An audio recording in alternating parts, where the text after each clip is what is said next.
Malandalian lang ito. Kung mga tayo yung manuna. Diyos ang may likha ng langit at ng lupa. Aming Panginoong Hesus, ang aming hari. Sinasamba po namin kayo, dinadakila namin kayo. Kayo ang pinagmumulan ng aming buhay. Ang Diyos na nakakaalam ng lahat ng pangyayari sa amin. Kayo, Diyos, ang nakakaalam lahat ng aming kalalagayan. Pinagdadaanan, Panginoon, aming Ama. Sa iyong mga salita, O Diyos, at ang aming pag-aaral, natatagpuin niyo lamang ho kami, Panginoon. Sa inyong kapangyarihan, Panginoon, natagpuin niyo ho ang bawat isa. Salamat ho, Panginoon. Ito po ang aming dalangin sa pangalan ng Panginoong Hesus. Amen. Magandang gabi ho sa ating lahat. Nagkakaroon ho ng pagbabago ho ng buhay kapag ho nakakatagpo ho natin ng Diyos. Madami hong paraan. Iba-iba ho yung pagtagpo ng Diyos sa atin eh. Meron hong, sa ganito hong gathering, pinakatagpo ho tayo ng Panginoon sa atin hong pag-awit at pagsamba. Kaya meron ho tayong time ng praise and worship kasi sabi ng Panginoon, awitan daw siya. Minsan sabi pa nga doon, sayawan pa eh. Doon ho, pag nakakatagpo natin ng Panginoon, doon ho tayo nagkaroon ng, alam nyo, doon ho tayo binabago ho ng Diyos. At saka ho nagkaroon ho tayo ng lakas na magpatuloy ho sa atin hong kasi ho alam niyo yun hong pagiging tagasunod ho ng Panginoong Hesus. Laban. Sabihin niyo nga ho sa katabi niyo, laban yan. Tadangin niyo yung katabi niyo, lumalabang ka pa ba? Alam niyo, madami hong Christians minsan hindi na lumalaban. Yun ho yung problema. Pero napakahalaga ho ng pagtagpo ho ng Panginoon kasi ho, doon ho tayo nagkaroon ho ng lakas para ho magpatuloy. Hindi lang ho dyan sa pag-awit at pagsamba. Doon din ho sa pag-aaral ho ng salita ng Diyos, kinakatagpo ho tayo ng Panginoon dyan. Lalo na ho dyan, kasi salita ho ng Panginoon yan. Kasi ang pananampalataya ho ay nanggagaling sa pakikinig ho ng kanyang salita. Faith comes from hearing, and hearing the Word of God. Sabi ho sa salita ng Diyos.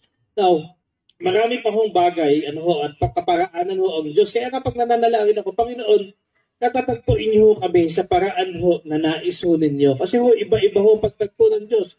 Minsan kinakatagpo ho tayo ng Panginoon sa mga pangyayari ho sa ating buhay. Di ba minsan kaya ka lumalapit sa Diyos kapag hirap na hirap ka? Di ba kapag yung malala na yung sakit mo, saka ka lumalapit sa Diyos. Alam niyo kung bakit maganda pa rin yun? Kasi lumapit ka sa Panginoon. Nawaan po natin. Minsan sa pananalangin ho natin, alam niyo nga ho ako, tuwing manonood ako ng movie, ng sine, sabi ko sa Panginoon, Panginoon, katagpuin niyo nga ho ako. Alam niyo ho, nanonood ho ako ng Lord of the Rings, Rings of Power. Yung mapapanood sa Prime Video, sa Amazon. At nung pinapanood ko siya, sabi ko, Panginoon, katagpuin niyo nga ho ako dito. Grabe ho yung parang may preaching habang nanonood ho ako nung palabas. Siyempre ho, iba-iba ho tayo, pero doon ho kinakatagpo ako ng Panginoon. So, ganyan ho ang Panginoon din. So, dalangin ko ho sa Panginoon ngayon ng gabi, ay katagpuin ho tayo ng Panginoon. Ng totohanan. Meron ho tayong panlaban, alam niyo yung paggising mo sa umaga, hindi yung ayaw mo na hong magising. Alam niyo kahit minsan kasi ayaw mo na magising kasi gabundok na ho yung utang na babayaran ho natin, wala ho tayong pambayad. No? O kaya, magkabi-kabila, magti-tuition, walang gasol, walang bigas, sagsabay-sabay na magkano lang yung sinasahod. No, alam niyo ho yan, parang ayaw mo nang magising, kaya lang kailangan mong bumangon. So, dalangin ko sa Panginoon, Panginoon, katagpuin niyo ho kami para meron ho kaming dahilan sa pagising ho namin sa umaga. Ito ang title ho natin ay The Supreme Act of Worship. Alam niyo ho, pag pinag-aralan ho sa Roma 12:1 hanggang 2, gas-gas na yan eh. Di ba lagi na natin pinapag-aralan yan? Lagi nang binabanggit sa Bible studies. Lagi yan na nasa preaching. Madalas binabanggit ho yan. Gas-gas na yan. Pero alam niyo, salamat po sa Panginoon kasi ang lalim pala ho nito. Grabe ho yung lalim mo ng verse na ito na pag tinignan niyo yan, ito pala, ganito pala ang pagsamba sa Panginoon. Sabi ho dito, ay kaya nga, therefore, ibig sabihin lang, meron siyang, isa siyang conclusion ng ano? Conclusion ho siya ng Roma 1 hanggang 2, hanggang 11. Pag binasa niyo ho yun, makikita niyo ho doon ang awa, habag ho ng Diyos, ang kabutihan ho ng Diyos sa atin, grasya. Ibig sabihin ho nun ay undeserved favor. Ano halimbawa, makasalanan ka, ikaw dapat ang makulong, mamatay, pero ang Panginoong Jesus ang gumawa nun sa'yo, niligtas ka niya doon. Hindi ka karapat-dapat, diba? Yun ho, grasya at awa ho ng Diyos. Ibig sabihin ho itong kaya nga, ito ho isang conclusion. Dahil doon sa ginawa ng Panginoon sa 1 hanggang 11. Basahin nyo na lang po yun. So, kami nga mga kapatid, ibig sabihin ho, mga Christians na ho yung kausap. Sa madali hong salita, mga kapatid, ito ho yung mga nakakilala na sa Panginoong Jesus. Siya ho yung kausap. So, pag pinasa ho natin ito, makikita ho natin dyan na, balikan lang ho natin, meron hong apat ho na bagay na pinapaalay ho ang Panginoon. Ito ho, sabi ho ni Pablo, meron 4 na bagay. Hindi nyo makikita dyan ng basta-basta, no? Pero, andyan ho yun. Meron ho siyang 4 na pinapaalay. At yun daw ho ang totoong pagsamba sa Panginoon Diyos. Ano ho yun? Number 1, sabi ho dyan ay mga kapatid. Ibig sabihin ho, mga mananampalataya na yun. Kaya ang unang pinapaalay ho ng Panginoon ay ang kaluluwa. Soul. Ano ho?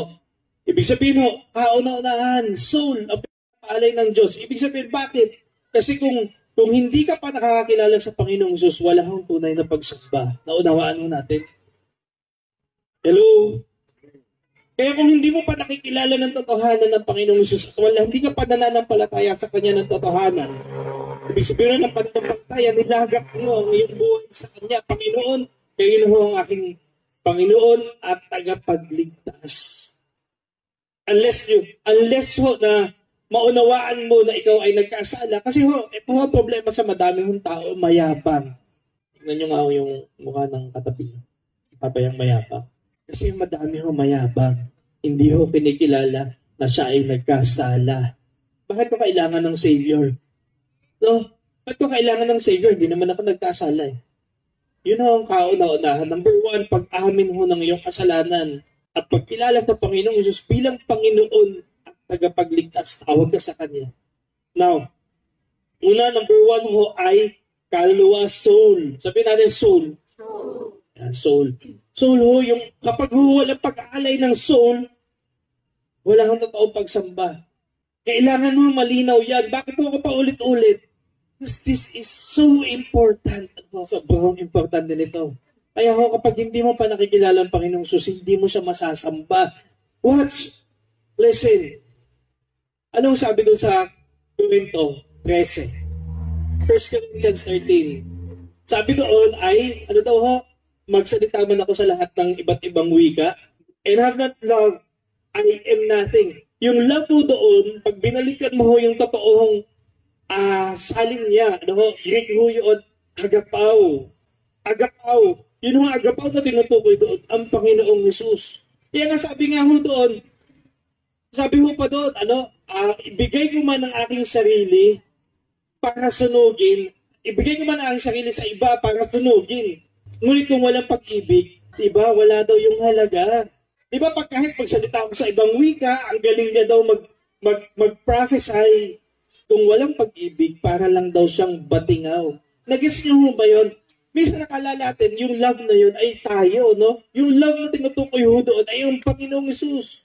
Kaya nga ho, kahit gaano pa ikaw kabait, kabuti, at namimigay ka ng tulong sa lahat, pero wala ang Panginoong Jesus, wala ho yun, wala hong totoong pagsamba, hindi ho yun katanggap-tanggap sa Diyos.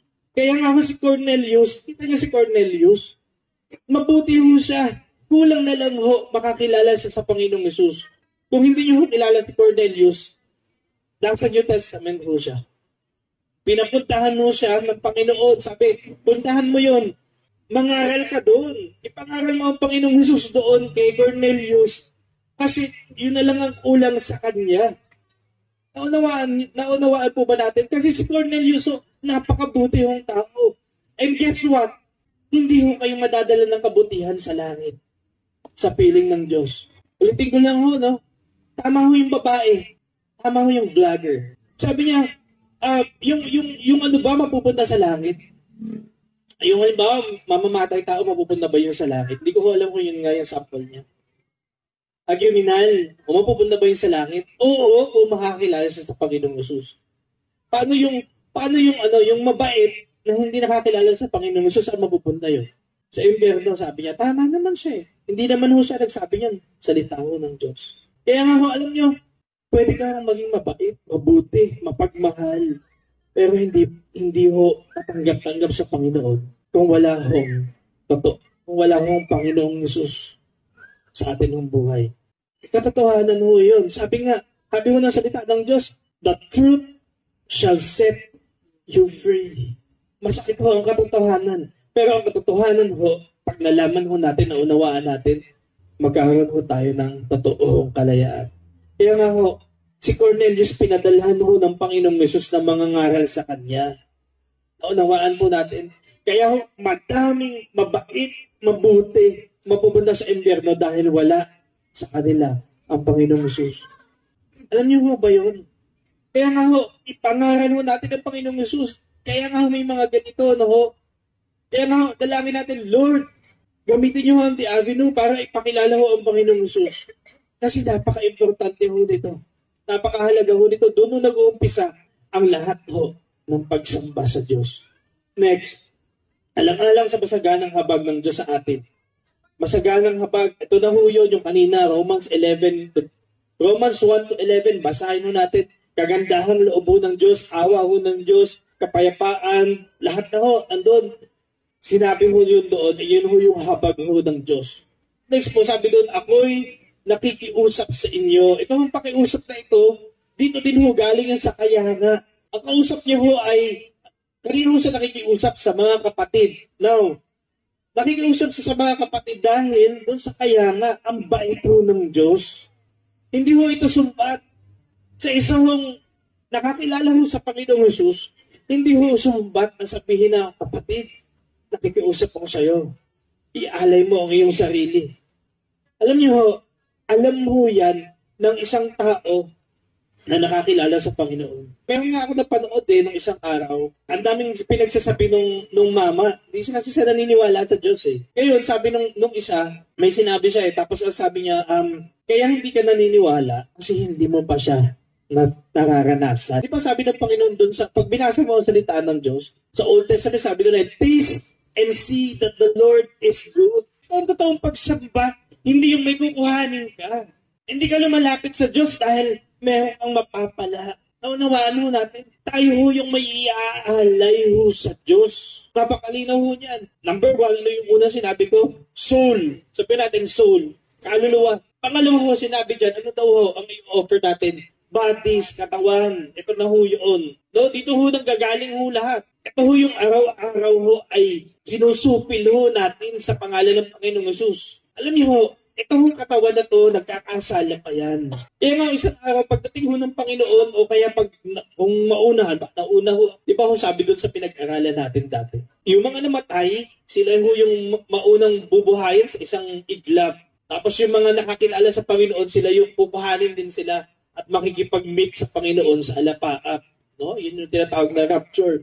At pag nangyari ho yun, itong katawan natin, yung katawan ho natin na nabubulok ngayon, ay papalitan ho ng katawan na hindi nabubulok. Ang tawag ho doon ay glorified body. Yun ho, hindi na ho nagkakasala yun. Hindi na nagkakasala. Hindi ho kagaya ngayon. Diba araw-araw nakikipagbuno ka kasi nagkakasala pa ho yan. Kaya nga araw-araw, humihingi ka ng tawad sa Panginoon. Humihingi ka ng tawad every day, every moment. Ano ho, alam nyo, ganyan ho ang tagasunod ni Kristo. Hirap ho yan. Sabi ho doon, offer your bodies as a living sacrifice. Living. Sabihin nyo, living. Tingnan nyo yung katabi nyo. Living pa ba? Living or sleeping?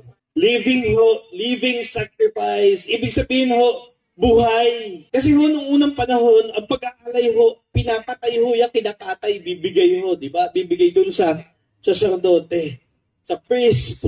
Doon ho nag-aalay ho ng mga hayop. Ngayon ho, yun ho ay isang outward reality na nangyayari ho, may nangyayari ho doon sa loob ng pag-aalay. Ito ho, ganun din ho yan. Ito ho, pag sinabi hong living, tayo na yun mismo. Ito lang ho, sa madali hong salita. Ang gusto ho ng Diyos, pag sinabi hong buhay, sabihin natin ng buhay. Gusto ho ng Panginoon buhay, yung atin hong iniaalay. Ibig sabihin ho, perpetual offering. Ano ho ibig sabihin ng perpetual? Walang katapusan ho na pag-aalay ho ng buhay. Ibig sabihin, araw-araw. O maya't maya na pag-aalay ng buhay. Di ba minsan naisip nyo? Di ba nag-pray na ako, nag-alay na ako ng buhay sa Panginoon last week? Ba't ngayon mag-aalay na naman ako? Yan nga ho yung gusto ng Diyos. Naunawaan ho natin. Kaya hindi ho masama yun. Di ba kinilala mo na ang Panginoon dati na Panginoon na tagapagligtas? Bakit inuulit mo uli? Sinasabi mo uli. Gusto ho ng Panginoon, iniaalay ho natin ang ating sarili sa Kanya. Araw-araw, everyday, perpetual, Kaya nga ho, di ba, noong pag nasunog, ubos na. Ngayon, buhay ka. Hindi ka, ibig sabihin, buhay ka. Everyday ho, hindi ka naman masusunog. Di ba, everyday, always offer your everything to God. Tandaan niyo ho yung kay Isaac. In-offer ni Abraham si Isaac. Tandaan niyo ho yung kwentong yon, kwento na ni Coach ho yun. Di ba, nung in-offer niya ho yun, ibig sabihin ho noon, in-offer niya yung, inialay niya ho, sa Diyos, yung pinakamahalaga sa kanya. Alam niyo ba si Isaac? Si Isaac ho, ang pangako ho ng Diyos kay Abraham. Sabi ng Panginoon kay Abraham, padadamihin ko ang iyong lahi. Sindami ng star sa langit at ng buhangin sa dagat. Diba? Sabi niya, kaya lang, ito si Abraham, matanda na ho yun eh. Kasi 100 years old na siya, diba? Ito na si Isaac. Pinapaalay ng Panginoon. Sabi niya, di ba maiisip mo yung Panginoon? Di ba ito yung katuparan ng pangako mo sa akin? Si Isaac, pag to inaalay ko sa iyo, kasi siyempre sa isip niya, iniaalay sa altar eh.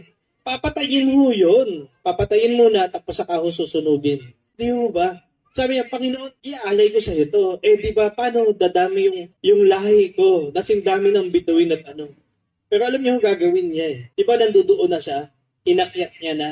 Ginapos niya na si Isaac, tapos ilagay niya na doon sa altar. At noong papatayin niya na, tumawag ho ang Panginoon, Abraham, binigyan ho ng ram. Meron ho kapalit, ipinalit ho doon. Sabi, nakita ko na ang iyong katapatan. Diba? Nakita ho ng Diyos yung kanyang katapatan. Ibig sabihin ho, ito ho kasi yun eh. Isang araw ho, dadating ho tayo sa ganun hong klase. Sabi nga ni A.W. Tozer, dadating tayo doon sa ganung klase na pag-aalay. Teka lang ho, babasahin ko lang. Apat tumatagal daw ho tayo sa atin hong relationship ho sa Panginoong Hesus. Sabi niya, so we will be brought one by one to the testing place. Listen. So we will be brought one by one to the testing place and we may never know when we are there. Isang araw daw ho, dadating ho tayo doon sa testing place kagaya ho ni Abraham. Kung saan ho, ihilingin ho ng Diyos. Ito ho si Isaac ho, ang lahat ho kay Abraham. Ewan ho yung pangako ho ng Diyos sa kanya, doon ho nakasalalay. Pero inalay ho ni Abraham, di ho ba? Sabi niya, at that testing place, there will be no dozen possible choices for us. Just one and an alternative. Sabi niya, pagdating daw ho doon, sa testing place na yon, wala daw ho madaming choices. Isa lang pala at isang alternative. But our whole future will be conditioned by the choice we make. Sabi niya, our whole future will be conditioned by the choice we make. Alam niyo ho yun? Dadating ho tayo doon. Pag sinabi yung living sacrifice, araw-araw ho na pag-aalay, pasa ho dyan si Abraham. Ito lang ho yung tanong eh. Kasi alam niyo ho, susunugin niya na si Isaac, di ba? Ikaw ba? Okay ba sa'yo na masunog? Ito ho kasi yun, are you willing to go out and die? Mas patindi pala. Are you willing to go out and die? Yan ho eh. Dami hong nating tatay. Panginoon, susunod ako sa'yo. Sabi ng Panginoon. Ano sabi ng Panginoon? Iwan mo lahat. Sumunod ka sa akin. Sabi ng mama, teka lang po, pagpapaalam lang ako sa ganito. Ito ho kasi, are you willing to go out and die? Ito ho yung tanong sa atin. Are you willing to say to God, I will live the rest of my life without anything that I now hold dear, if that is your will. Oh, Panginoon, willing ko na ibigay ho lahat ng yun ang will mo. Yan ho eh. Diyan ho nagkapatalo ang totoong pagsamba sa half-hearted na puso. Are you willing to give everything to God if that is His will? bigyan ko kayo ng 5 minuto. Totohanan lang. 5 minuto, 5 segundo. Isipin mo, are you willing to say to God, I will live the rest of my life without anything that I now hold dear, if that is your will. Yan ho si Abraham. Panginoon, susuko ko ho sa inyo lahat. Sabihin nyo lang, no matter what it is, you tell me. Naunawaan ho natin. Kaya nga pag sinabing living sacrifice, yan ho yung surrender ho ng ating sarili in a humble, submissive act to God. Kaya nga pagdating ho kay Pablo, sabi niya, to live is Christ, to die is gain. Ganyan ho kay Pablo. Sabi ho ni Pablo, madami naman akong mga bagay, I have many things, but I count all things manure compared to what I have in Christ. No? Sabi ho ni Pablo, madami naman akong bagay kaya lang, para sa akin, lahat ng mga to ay tayo. Kasi ho, pag kinumpare niya ho kung anong meron siya sa Panginoon, grabe, ilang ho itong mga to. Naunawaan ho natin, hanggat hindi ho natin naunawaan ang ganito, ang bagay na ito, you cannot worship God truly. Diba? True and proper worship. This is how we should worship God. Offer your bodies as a living sacrifice. Kaya nga ho, pagdating ho, ganda ng mga samples ko last Tuesday, no? Si Livingstone, sabi ni Livingstone, ito ho yung mama na namatay ho sa Afrika, nag-mission ho siya doon. Doon ho niya inubos yung buhay niya. Sabi niya, kasi pag pinag-uusapan ho si Livingstone, grabe yung sakripisyo ni Livingstone, ni Dr. David Livingstone. Siya ho yung missionary sa Afrika. Sabi ho, grabe yung pagsasakripisyo ni Dr. David Livingstone. Sabi niya, anong sakripisyo? Sabi niya, hindi yung sakripisyo, pribileyo yun. Alam mo yung anxiety, sakit, suffering, o kaya yung kapahamakan, paminsan-minsan, then and now, o yung mga nahirap na nararanasan ko doon, panandalian lang yun eh. Wala yun kumpara doon sa glory na pinakita niya, no, ng Panginoong Hesus sa kanya. Yun ang sabi ni Livingstone. Sabi niya, I never made a sacrifice.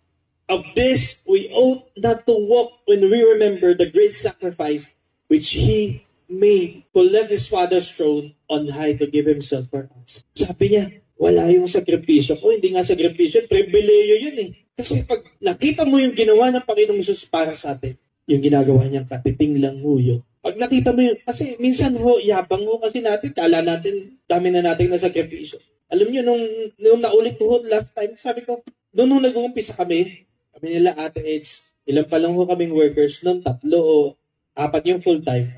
Siyempre, bago ka sa full-time ministry, bawal umuwi ng 3 taon. No? Di ba, ma'am? Bawal umuwi at tapos hindi komportable doon sa amin tinitirahan.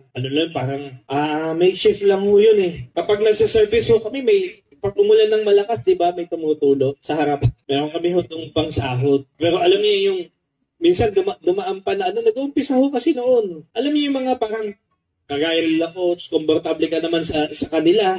O kaya sila Ate Eds, komportable ka naman sa sa Makati. Pero bakit umuwi ka pa? Di ba nung time na yun, di ba? Ba't ka magtsatsaga dyan? Kaya lang alam niyo yung tawag mo na nung pag nagkikwentuhan, nasasabi namin na ito yung mga sakripisyo, mga ganyan-ganyan. Alam niyo na-bulljack kami noon. Sabi nung mentor namin, sabi niya, hindi pa yan sakripisyo. Kasi ginagawa niyo pa lang yung tawag niyo. Kapag lumagpas ka na doon sa tawag mo, yun ang yung sakripisyo. Alam niyo, tumatak yun sa isip. Yun ang pinapasa ko sa mga workers natin. Tama eh. Minsan yapang natin sa ating sakripisyo. Ginagawa mo pa lang yung tawag mo. Minsan kasi pag sinabi na alay, minsan tira-tira yung inialay natin sa Diyos. Di nga minsan lang eh. Madalas ang iniaalay natin sa Diyos ay tira-tira. Tirahong oras, tirang lakas. Minsan nga sapilitan pa eh. Christian ka na.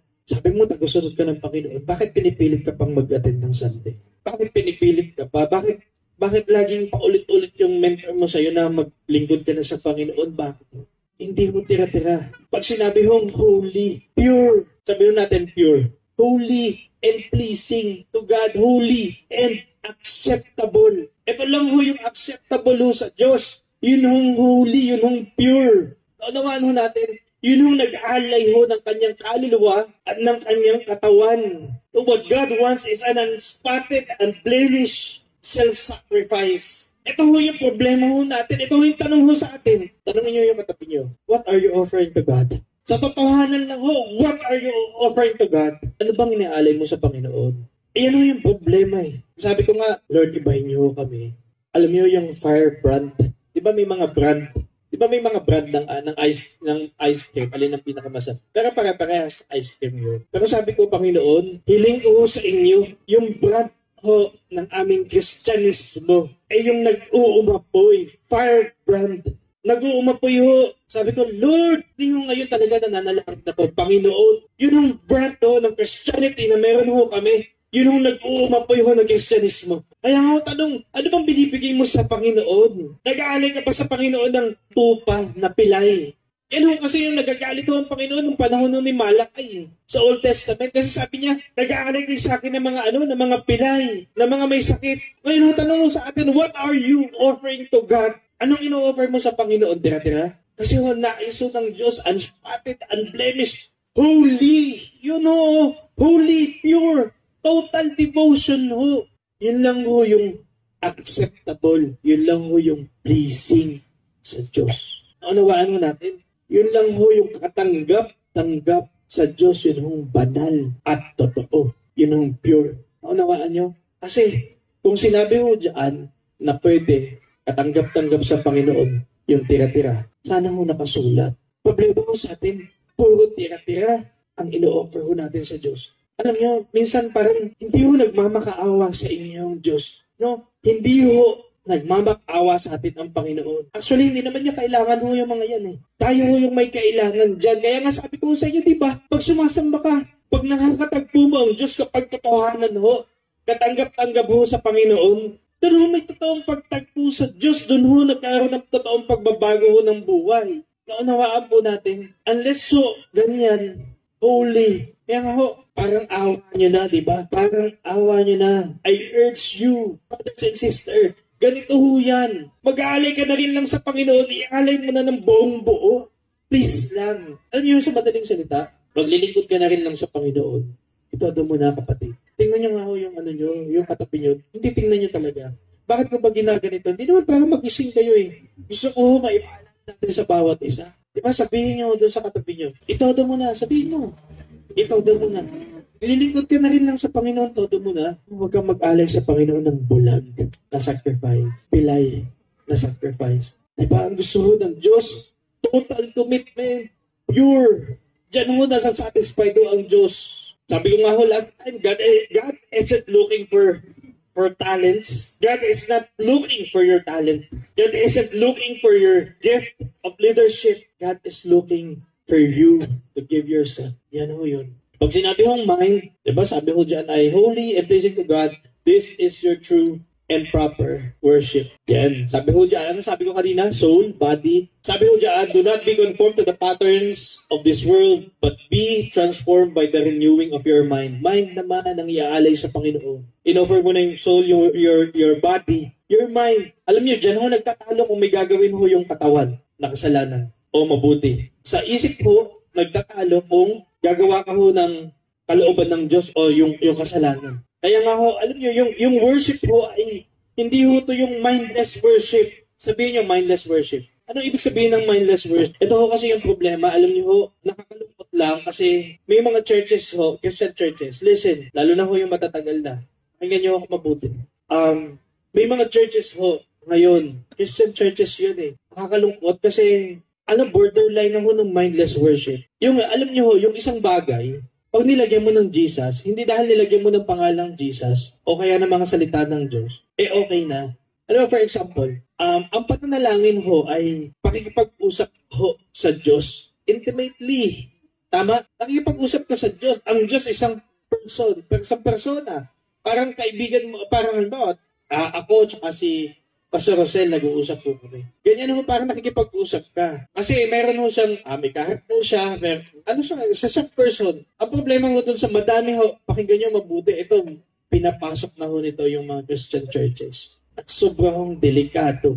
Ito na ho yung panahon ho natin eh. Kaya nga ho, buti nga ho, dinadala ho tayo ng Panginoon dyan na meron ho renewing of your mind. Kasi inaalay din ho yung isip. Ibig sabihin ho, hindi ho mindless worship. Kasi yung mindless worship, alam niyo, yung sige sabihin mo lang na, eto ho kasi yung kalakaran ngayon, kahit hindi ho sa mga churches sabihin mo lang na, yayaman ako. Paulit-ulitin mo lang, yayaman ako, yayaman ako, yayaman ako. Yayaman ka. Yun ho yung ano nila, yung faith, kailangan sasabihin mo, yayaman ako, yayaman ako. O kaya yung halimbawa, babanggitin mo lagi itong mga verse na ito na, alam niyo, babanggitin mo lang ba para gumanda yung araw mo. Pero hindi kasi ho ganoon. Naunawaan ho natin kasi maski ho yung mga hindi mananampalataya, no, maski ho yung mga hindi Christian, ginagawa ho yun. Pagdating ho sa Panginoon, ang kausap mo isang person Hindi pwede yung daldal ka ng daldal na hindi mo siya iniisip. At saka nag-gets mo parang, bakit mo, alam niyo ba kung anong tawag dyan? Affirmation ba yun? Diba affirmation? It's not even a Christian concept. Yayaman ako, yayaman ako, yayaman ako. Pagising mo daw sa umaga mga 3 beses. Hindi ka naman nagtatrabaho Tambay ka ng tambay. Yung nga nagtatrabaho, hindi na yumaman. Minsan akala natin, iba ho yung faith. Sabi yung faith. Dinagyan nyo naman ng diin. Faith! Iba ho yung faith sa positive thinking. Iba ho yan. Kasi ang faith ho, may pinanggagalingan ho yan na kapangyarihan. Supernatural ho yan, galing ho yan sa Panginoon, galing ho yan sa Diyos. Positive thinking, kahit kung sino pwede mag-positive thinking. Pwede ho mag-positive thinking nang wala si Jesus. Pag nananalangin ka, di ba? May object itong pinapanalanginan. Ang Panginoong Isus. Naunawaan po natin, hindi pwedeng nagdadadaldal ka lang na parang ginagaya mo naman yung mga pagano. Parang ginagaya mo yung mga pagano. Di ba yung nagdadadaldal na basta lang siya nagdadadaldal. Hindi ho ganun ang pananalangin, di ho ba? Meron hong kasama ho ang isip. Pag sinabi yung do not, but be transformed by the renewing of your mind, then you will be able to test and approve what God's will is. Ito ho magkakasama ho kasi yan. Hindi nyo pwedeng paghiwa-hiwalayin. Naunawaan po natin, soul, body, wala hong, hindi ho gagana, hindi mo maialay ang iyong katawan kung hindi ho naialay ang isip. Naunawaan ho natin, hindi ho natin maalalaman ang totoong kung ano ho yung, di ba masasabi mo sa Panginoon, matetest mo at masasabi mo na, Panginoon, yung iyong kalooban sa akin, approve ho yan. Tama Kung wala hong totoong pagbabago ho ng isip. Ito nga ho, pag pinag-aralan pa natin, masyadong mahaba Ano ho yan yung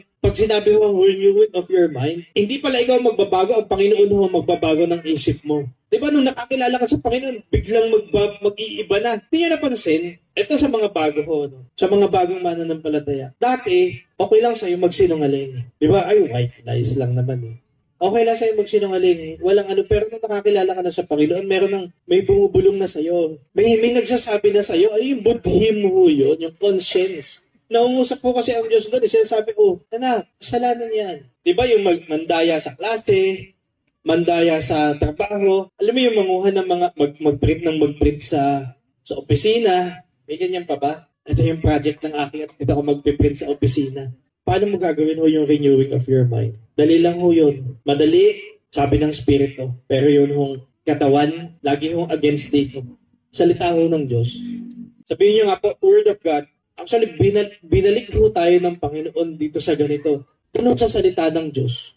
Dinadala ho tayo ng Panginoon. Doon ho sa ugat ho ng lahat ho ng ating ginagawa. Salita ho ng Diyos. Kaya lang ang problema kapag hindi ho tayo nakaugat sa salita ng Diyos, yung atin ho mga ginagawa, doon ho tayo may problema. Naunawaan po natin, kapag hindi ho tayo nakaugat sa salita ho ng Diyos, that is why this is the importance of doctrine. Kasi pag nawindang ka na, ayaw mo nang gawin yung mga application kapag hindi ka nakaugat sa salita at turo ng Diyos. Kasi pag windang ka na, dito ka lang babalik. Ito ho yung pinag-uugatan mo. Di ba, pag sinabing windang, anong namumroblema kapag windang? Isip, di ba? Doon ka babalik sa salita ho ng Diyos. Kaya nga ho, kapag hindi ho tayo, when we are not rooted in the Word of God, dyan ho nagkakaproblema, katagalan. Kasi dali hong, pag magkakasama ho kayo ng pag okay ho kasi ang buhay, ang dali lang hong i-apply.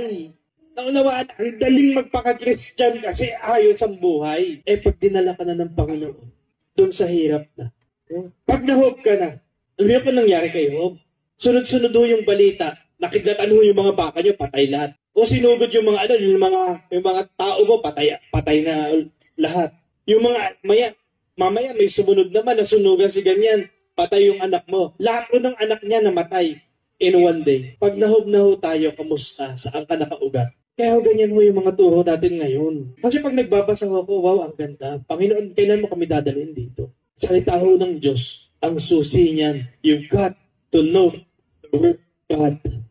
You've got to know the Word of God. Sabi ho ni Paul sa Colossians 1:28, sabi niya, teach every man all wisdom in order to present every man perfect.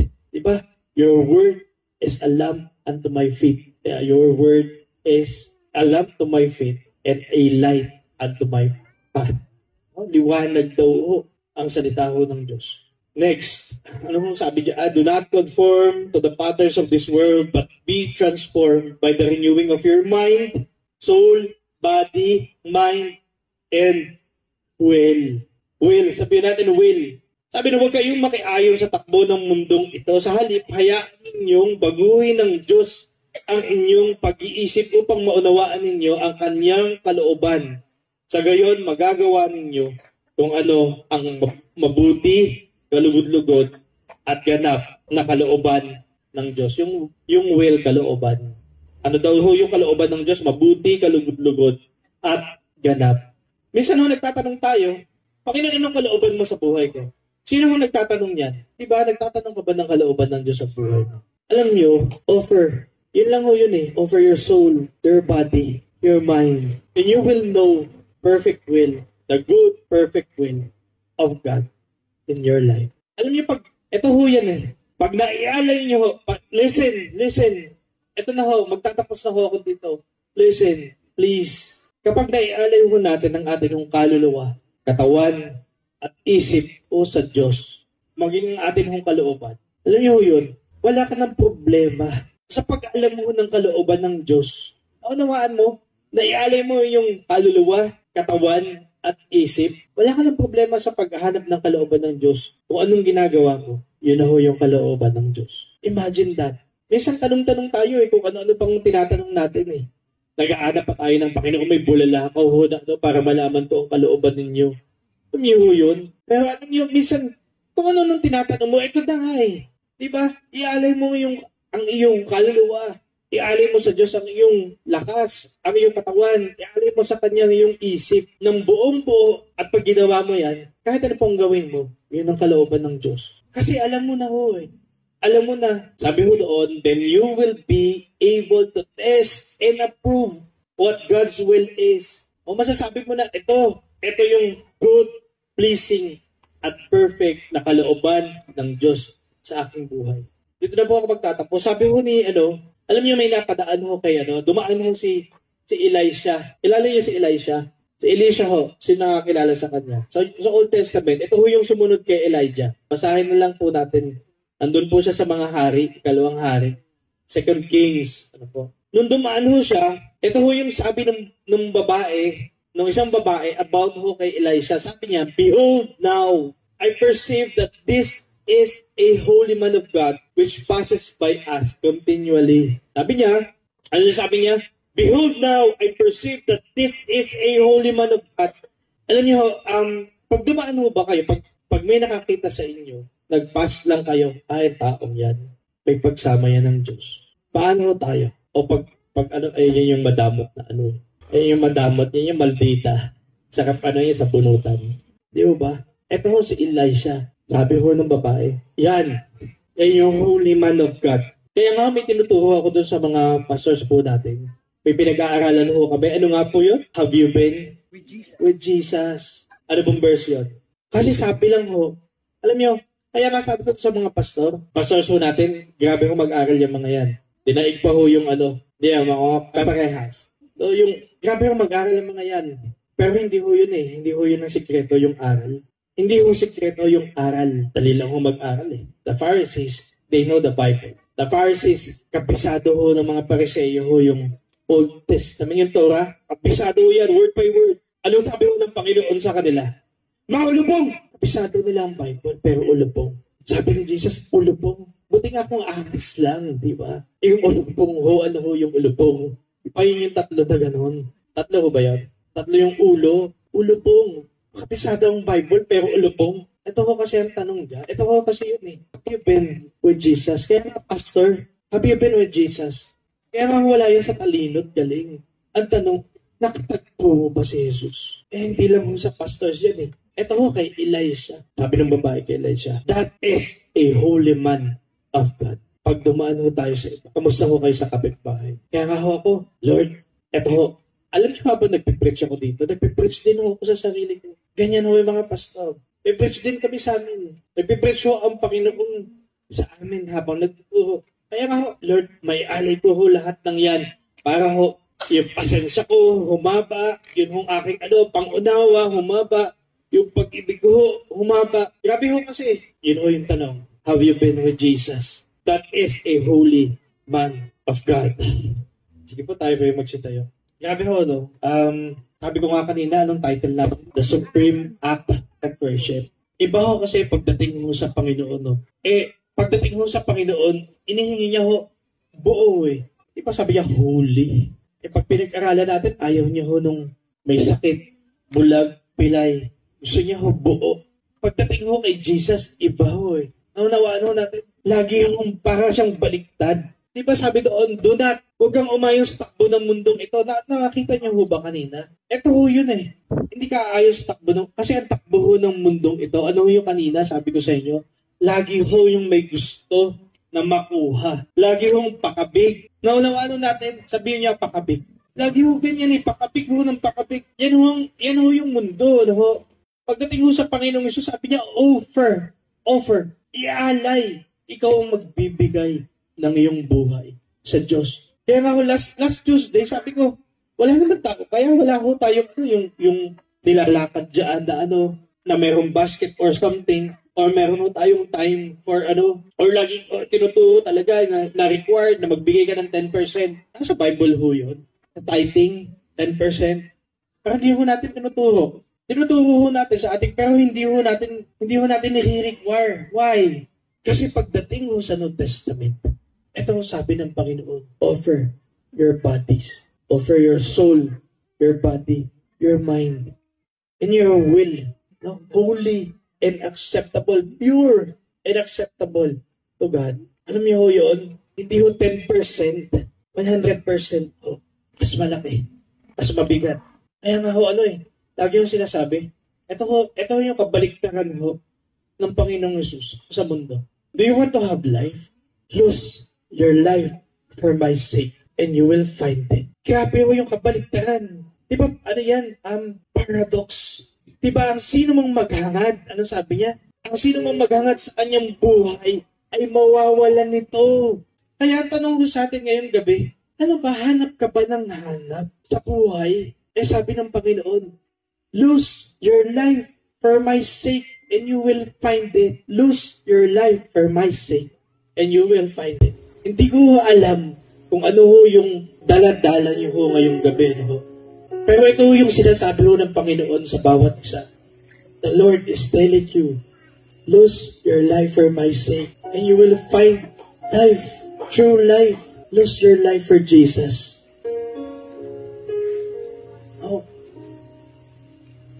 Bago tayong maging kagaya ho nung mamang mayaman, sabi niya, sabi ng Panginoon, sabi niya, Panginoon, paano ba makapunta sa langit?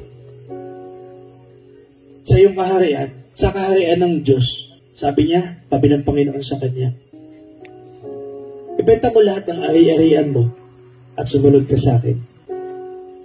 Kaya lang yung mama, hindi niya ho kaya. Kaya tumalikod doon sa Panginoon ng luhaan. Grabe iba ho yung takbo pagdating ho sa Panginoon. Benta lahat ng ari-arian na sumunod sa akin. What's the meaning of that? Isa lang ang meaning ho nun eh. Ito ho yun eh. Roma 12, 1 hanggang 2. You give everything to me. You give your everything to Jesus. You give your everything to Jesus. Kahit ano pa ang mangyari. If you're going to sing for God, sing with your whole heart. Diba kung nagtatrabaho ka, magtrabaho ka na mabuti para sa Panginoon. Not for anyone, but for God. Diba, dun mo lang makikita na mayroong sense yung iyong buhay. Because losing your life for Jesus, you will find real life. Saan baka ho ang tagal-tagal mo na naghahanap ho? Wala akong nahuhuli sa Panginoon. Nasa teenager ka, o senior ka na, o nasa 40s ka, wala akong nahuhuli sa Panginoon. Maski nga ho yung mama na nakapako ng ho sa krus. Sabi niya, isama niyo ako sa iyong paraiso. Sabi ng Panginoon Jesus sa kanya, ngayon din, isasama kita. Hindi ko nahuhuli ang Panginoon, hindi ko nahuhuli ang lahat. Let's just offer ourselves to God. Sige tayo hoy, tumungo tayo yung mga lang. Salamat mo, Panginoon, sa ng Panginoong Jesus na binigay ho sa amin. Salamat o Diyos sa dugo ng Panginoong Jesus na nabubo sa krus ng Kalbaryo. Salamat ho sa biyaya, sa awa, na araw-araw ho ay natatanggap po namin mula ho sa inyo. Thank you for your loving kindness. Your faithfulness, Father God, that is new every morning. Your mercies, O God, sa amin hong buhay, salamat po sa inyo. Panginoon, kulang ho na ialay ho namin ang amin hong buhay. Hindi ho nito maibabalik. Ayon nga sa awit, Panginoon, hindi maibabalik ang dugong itinigis sa krus. Ngunit, Panginoon, dahil sinabi ho ninyo na ito ho ang katanggap-tanggap na pagsamba, iniaalay ho namin sa inyo ang aming buhay. Kayo ho ang maging Panginoon at nakapagligtas ho namin.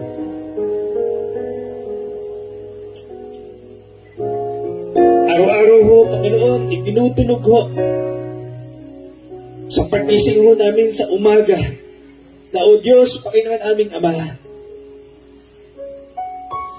iniaalay ho namin sa inyo ang amin hong katawan, ang amin hong lakas, ang amin hong oras. And whatever we may do, Panginoon, may they give you glory, Father God. Ano man ang aming sabihin, O Diyos, magbigay ng karangalan sa inyo, Panginoon. Ano man ang aming isipin, Panginoon, magbigay ng karangalan ho sa inyo. Pasamba ho kayo sa amin ng mga gawa, Panginoon. May our excellence, Father God, in whatever we do, Father, may they bring glory to you and to you alone, our God, our Savior. Salamat po sa inyo, Panginoon. Ama, aming Diyos na dakila, patuloy ko hong tinataas sa inyo ang The Avenue Village. Wala dito, Panginoon, sa bayan, hanggang sa mga sambahan sa nayon, Panginoon, sa bukid, at sa mga central churches, Panginoon, sa Laia, maging ang mga bagong binubuksan niyo ho, Panginoon, sa Chaong, Panginoon, aming Ama, tinataas ho sa inyo. Tinataas din po sa inyo, Panginoon, ang aming local village sa South Carolina, sa Thailand, sa New Zealand. Panginoon, aabutin ng inyong kamay, Panginoon, kakahabagan niyo, O Diyos. Lord, isa lamang aking dalangin na sa mga villages na ito, O Diyos, na itaas ang inyong pangalan. masunod ang inyong kalooban at maisulong ang kaharian ho ninyo.